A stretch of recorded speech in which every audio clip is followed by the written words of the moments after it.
channel. Thank you for joining me. If you haven't already, please go like, subscribe and share.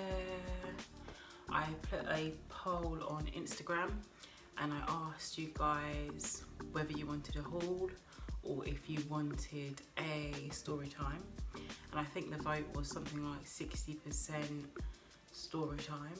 So today's video is a story time, and it is, what is a story time?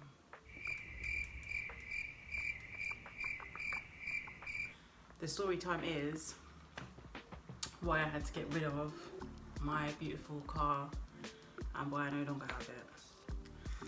So I'll give you a bit of a backstory. I've always been into cars. I've literally always had a thing about cars from a very young age. My granddad had a car garage, and in the summer holidays when I was at school, I was there every summer holidays. I loved it. I was always there, always interested in the cars. I always wanted to help out when he was doing MOTs. It was just of interest to me. I've always had that interest in vehicles. When I was 17, did my driving test, passed, bought a car. My first car was a silver Ford Fiesta Z-Tech. Loved it. It was cool. But after a while, you get the bug to want to upgrade, and I upgraded to a Corsa, a black Corsa that was kitted out. It was the worst car I've ever bought. It had so many problems with it, and as a result, I had a couple of other cars after, and then I think I just got to the point where I was just like, I can't be dealing with these second-hand cars. I want to just buy a new car that's got no problems, it's reliable, and it gets me to where I want to go. So I started a job where I worked across the road from Audi, and every day I drove in there, I was like, I'm going to buy an Audi, I'm going to buy an Audi, I'm going to buy an Audi.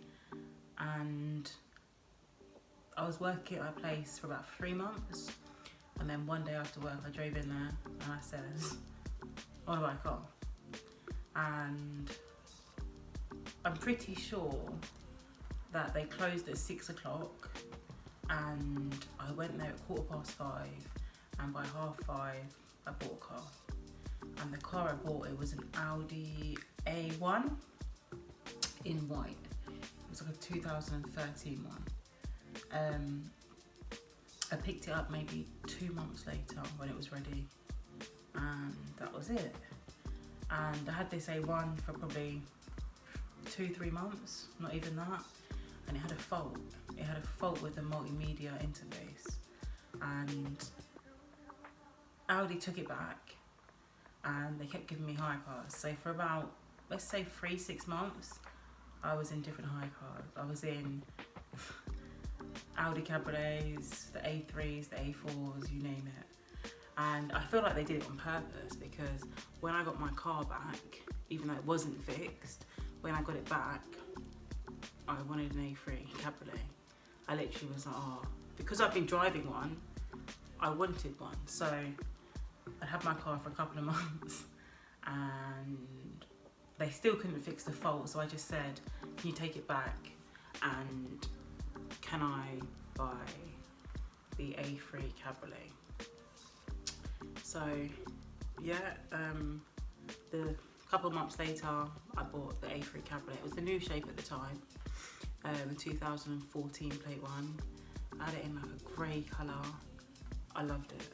And the funny thing is, I don't know if people know that my initials are BZW, and the number plate came with those initials on.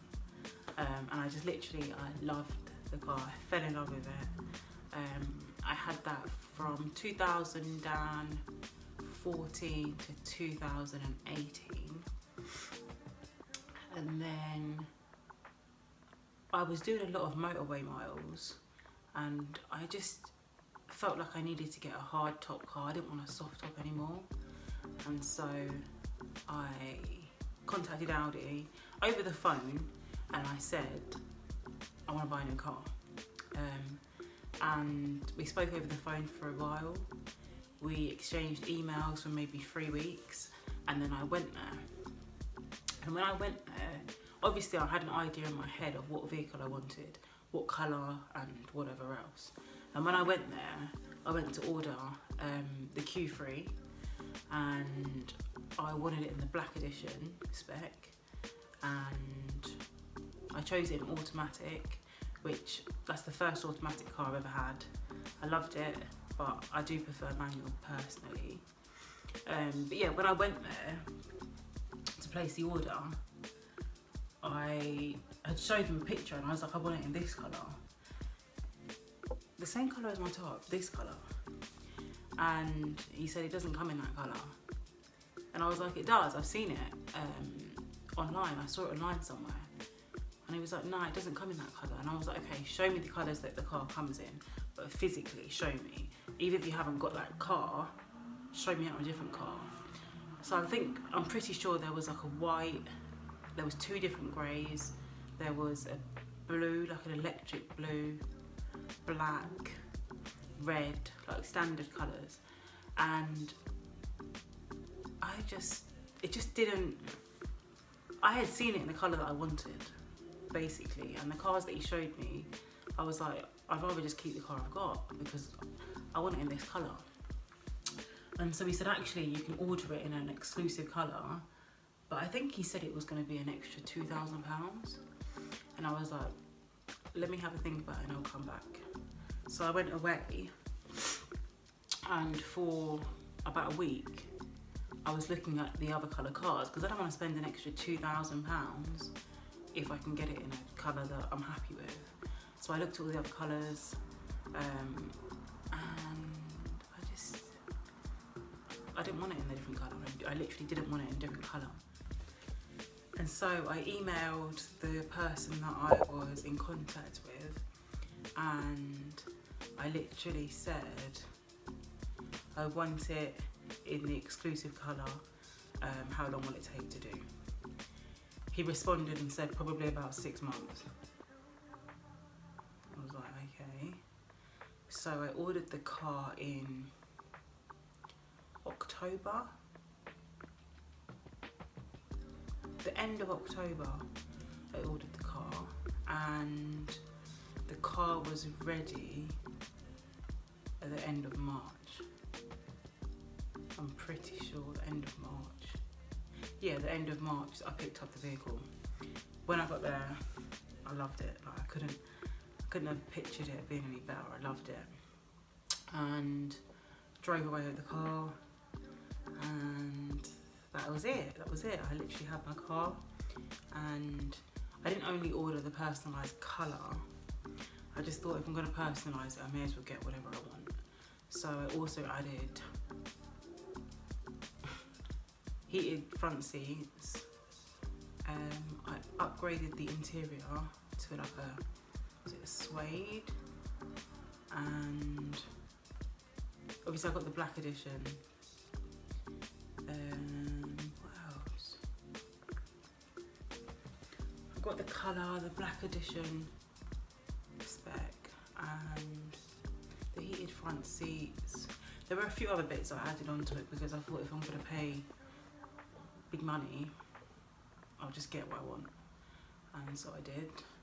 The money for the colour and the extras I had to pay before I collected the car. Yeah, that was it. So obviously March I collected the car, loved the car, driving around in it, loved it. I lived in London when I had the car, and obviously I was going to the gym, I was trying to be healthy, fit, whatever, and so I was trying to make a concerted effort to do a lot more walking. And in London, like when you drive, you're going to Central or somewhere like that, like you're going to spend half your day in the car because traffic, and it's just not the one. So I was taking public transport a lot more. I was walking to the bus stop, getting on the bus, going on the tube, and I just felt like a lot of the time the car was just parked there. And after I think a year, I'd only done something like 6,000 miles because I just wasn't driving it as much. So a year down the line, I had in my mind at that time that I probably should sell it because I'm just not using it and I may as well try and get some money back for it. And I think I advertised it. I advertised it then, and I didn't really get much interest, mainly because I did get interest, I'm not gonna lie, I did get interest, but I don't think I wanted to sell it. So when somebody would ask me about it, I would tell them a higher price because as much as I did want to sell it, because it just made sense, I still loved the car, so I didn't want to sell it, so I wasn't in a hurry to sell it. I'd rather have got the right price for the car. And so, yeah, a couple of people did contact me, come and see the car, but they were like, oh, would you take like $1,000 less? I was like, no, I'm not. I'd rather keep it. And that's what I did, kept the car for another year. And then the year later, I decided that that's it, I've got to sell the car. Like, it just doesn't get used. I think I had less than 10,000 miles on the car after 2 years. And I was just like, I don't use it enough to justify paying this much money for the car. And I kept it, but I did put it up for sale, like actively for a reasonable price. And I had a few people contact me. I then did actually need the vehicle because I was commuting back and forth between a couple of places. So I wasn't actively trying to sell it, but it was up for sale. And then 2021, last year, in let's say June, I put it up for sale for a reasonable price. And again, people did come to see the car and they were offering me, I think I advertised it last year for, let's say, 22,000 or 22 or 23,000. And a few people come to see it. One person offered me 20. And I was just like, no. Like, I wasn't in a hurry to sell it. It made no difference if I did or I didn't, but I wanted to sell it. So when they were offering me ridiculous money, like £1,000 less, £1,000, I can go on holiday with that. Like, no. So kept the car, and then I got to the point where in August last year, used car prices went up. And so the price that I had the car advertised for, somebody contacted me and offered me more. And I think it's because he offered me less, and then I said, no, I'd rather not sell it. And then he was like, oh, what about this amount? And I was like, I don't know, I might keep it. Like, I was very unsure. And then he offered me about £1,000 more than it was advertised for, I'm sure. And then he offered me, I don't remember how much, but he offered me more than I actually advertised the car for. And I just thought, this is a sign for me to just sell it. So he came to see the car on like a Sunday, and we arranged like 12 o'clock. I had somewhere to go. I had to go and be somewhere for like 1:30. So he was on his way to me, and then at like 12 o'clock he said, I'm going to be an hour. But I had to be somewhere, so I'd driven to where I was going, which was like 20 miles away. And he was like, I'm still coming. And I was like, well, if you're still coming, you need to come to this address. And he goes, yeah, I'll be there at this time. And then he got there at like, let's say 4 o'clock. And I'm not exaggerating, it literally was 4 o'clock. And he said he had to stop to eat on the way from 12 to 4. And he came, and because I wasn't at home, obviously I'd driven to where I was going, he had said to me, can I take the car now? And I was like, nah, I need to get home. I've got too much stuff in the car. I need to empty out. Like, I need to get home. And he was like, oh, okay, cool. Well, can you drop it to me? I was like, where? You know, I'm thinking like, I don't know where this guy lives. I don't know. I was like, where? And he was like, South End. Really? South End? Me being an idiot, I was like, yeah, all right, why not? Not even thinking, I'm gonna drop this car to Southend. How am I gonna get back? Like, I just agreed. Like, I don't know what I was thinking. So I was like, when? And he was like, this was Sunday, so he was like, drop it to me on Tuesday. And I was like, okay, I'll drop it to you Tuesday. So we'd agreed, he'd transferred me deposit, all of his details, the location of where I was delivering the vehicle to, and then Monday, my last day with the car, I went about my business, and I was going somewhere to see another car. I went to go and view another car because I knew I needed a vehicle to get to work. And so I was driving, and I'm not really looking. I was looking at I'm driving down the road, and I'm looking at the house numbers to see which house I'm going to. So I'm driving. And all of a sudden, I hear the biggest bang ever, like a gunshot. And you know, I've just stopped. Not even I've stopped, the car's stopped. The car has stopped. And I've just put my head on the steering wheel. And I didn't want to get out. I didn't want to get out the car because I didn't know what had happened. And when I did get out, I'd hit the island in the middle of the road because I'm looking at the houses, trying to see what house numbers. I'm obviously driving, and I've hit the island in the middle of the road. And I've got out of the car, and my tyre is finished. My tyre is finished. Like, the tyre, yeah, I'm gonna look for some pictures and see if I've got a picture. It was finished, yeah. The alloy had like a massive chunk missing, yeah, and the alloys are black. The alloys were black, so the chunk that was missing was silver.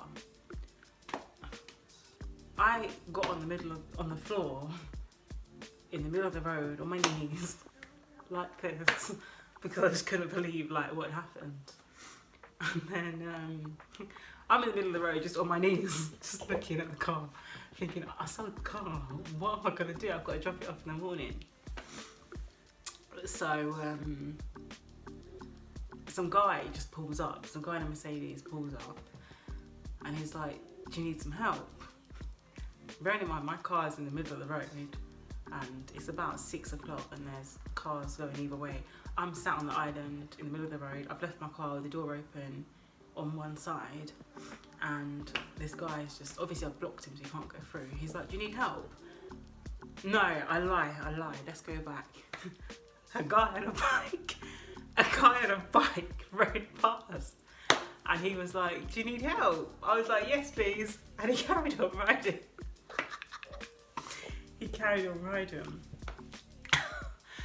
So then I'm just like, oh my gosh, what am I gonna do? Obviously my nails are done. I'm thinking, how am I gonna get a tyre off on myself? So I'm just thinking, I've sold the car. What am I really gonna do? So then the guy in the Mercedes, he pulls up and he's like, "Do you need help?" And I'm like, "Yeah, I do. I really do need help. I literally need help now." I was like, "I've sold the car. What am I gonna do? I've just sold the car. Look at the time, I've sold the car." And he was like, "I just meant with the tyre. Do you need help changing the tyre?" I was like, yeah. "Where do you work?" I was questioning this guy like he was gonna save my life. So I was like, "What industry are you in? Do you work in the car industry? Can you help me? I need help tonight." The guy was like, the guy was literally just like, "I'll just help you change the tyre, and I'm sure you can sort it out after that." So I was like, okay. So I've got the stuff out the boot. I've got the spare tyre, I've got the tools, the jack and whatnot. And I've just put it on the floor like as if this guy's working for me. Like, he's changing the tyre. And then I'm like, "Where can I get a tyre from tonight? Where?" And he's telling me, "Oh, if you go to this place, you can probably get one there." And he's telling me this place. I'm like, alright, fine.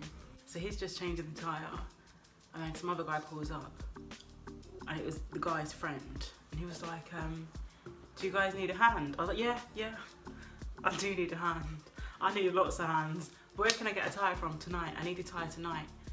And he was like, "When we put the spare on, follow me and I'll take you to somewhere you can get one." I've rang a tyre place, and the tyre place that I've rang, they've turned around and said, no, I'm closing. And I was like, no, if you wait, I'll pay you extra. I just need a tyre tonight. And he's like, no, I'm closing. I'm closing, okay? So then we finished changing the tyre. When I say we, I didn't do it. The other guy finished changing the tyre. Got in the car. I'm driving on this 50 tyre. And I just couldn't believe my luck, to be honest with you. I couldn't. And so I followed this other guy that pulled up, this random guy, a really nice guy, and he's taking me to this tyre place. But the tyre place he's taking me to is the tyre place I rang. I didn't know. I rang them and said, can you give me a tyre? And he said, no, I'm closing. So we got there, and I said, I need a tyre. And the guy's like, no, I'm closed. I've already pulled the shutters down.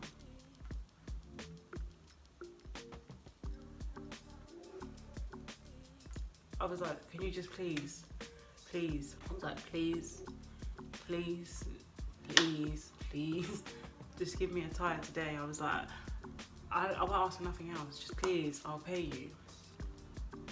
And then when I'm looking at the guy, this guy lives in my building. Yeah. I've seen his car every day. So I'm like, you live in my building, don't you? He's like, yeah, I do. So I'm like, can you just please give me a tyre? I'll pay you whatever it costs. My guy tried to really bump me because he said some ridiculous price for this tyre, like £170. I was like, nah, that's not the price. That's not the price. And the thing is, when he said the price, he was like, yeah, £170. He's unlocking the shutters now to lift them up to start changing the tyre. And when he said that money, £170, I was like, nah, I'm not paying that. He's like, how much then? I was like, well, a reasonable price. Like, I'll give you a cup of tea on top, but don't rob me. And then he was like, I think he went down to about 90 in the end for the tyre, because I was like, I don't want a new one, I want a part warm one. Can you just do a good price? And I think he went down to 90. And I was like, fine. So he started unlocking the shutters to open it up. And I've literally just said to him, do you take card? The guy was putting the shutter back down when I said, do you take card? I'm like, what's happened? I was like, change my tyre, what's happened? He's like, I don't take card, do you need cash? I was like, it's fine, I'll get you the money. I was like, just carry on doing the tyre. Like, open the shutters again. Carry on doing the tyre. I need the tyre today. I will get you cash. And the guy is so angry at this. Like, so angry that I've made him stay open an extra 15 minutes. The alloy that was chipped, the chunk that came out, I coloured it in with a black Sharpie. But the tyre did get changed. I dropped the car to him the next day. When I was driving the car there, it kept saying tyre pressure is wrong. So the guy had clearly put the wrong pressure on the tyre. I got there in one piece, dropped the car off, and the transaction went smooth. I got my money, he got his car, and yeah, the car was sold. The month later, I felt a lot richer because my bank balance was up here. And yeah, that's the story of why I sold my car. Yeah, that's the story of how I ended up selling it, to be honest with you. But why, I just felt it wasn't necessary to keep the car. I didn't use it like that. I do have another car. It is a Fiat 500, which I'm actually loving. It is tax-free, it's the cheapest car to run. I quite like it. Don't know how long I'll keep it, I quite like it. I'm looking to go electric soon, so watch this space. And yeah, that's the story time. Join me again. Please like, subscribe and share.